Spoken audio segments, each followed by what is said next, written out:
So the good, the bad, the ugly.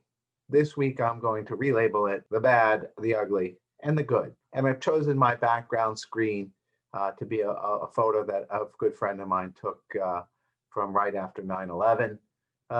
Just to keep everybody's perspective in. Sometimes we get a little bit caught up in the election and what it means or what it doesn't mean. But I think that if you ask some of the people that were in this photo, whether they were Republican or Democrat, I don't know that you would get an answer other than they were an American on that day, trying to help other people, other Americans, and just trying to recover from the situation.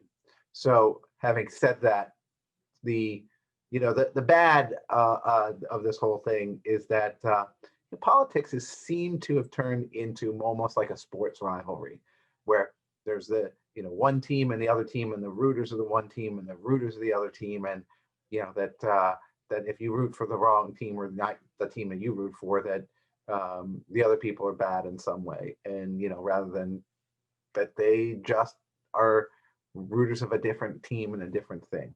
So it seems to be a little bit getting a little bit crazy when it comes to that.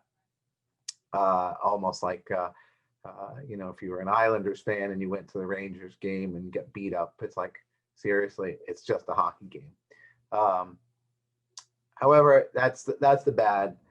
The ugly is something really that is of interest to both Hoboken and Jersey City. And I saw some politicians here on election day that typically are on different sides of even though they're all Democrats, they're on different sides of you know the viewpoints and often rivals, and just how they were getting together to say, let's vote, let's vote.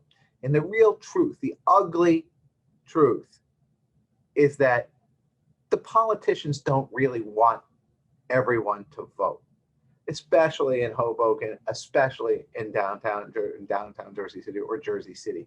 And the fact of the reason why they don't is because both of those communities have a lot of quote unquote transient people, a lot of renters who are only going to be there for a few years and are going to move on to other places from the city to the suburbs to somewhere else. And so they don't want to have to waste a lot of their resources and time pandering to those people. They don't want them to vote at all. They want people who are going to be there a long time. They want the folks that are old school, with Hoboken, old Hoboken people. They want people that aren't going to be moving to the suburbs. Maybe they're low income folks. They're are entrenched and don't have anywhere to move. They want the brownstone owners who are going to again be entrenched and aren't looking to move. So that's really the ugly truth of it, is that when they tell you to go out and vote, they don't really mean everyone. They just mean the people who aren't going to be moving. Um, and then the good. Hey, a good big shout out to all the poll workers out there.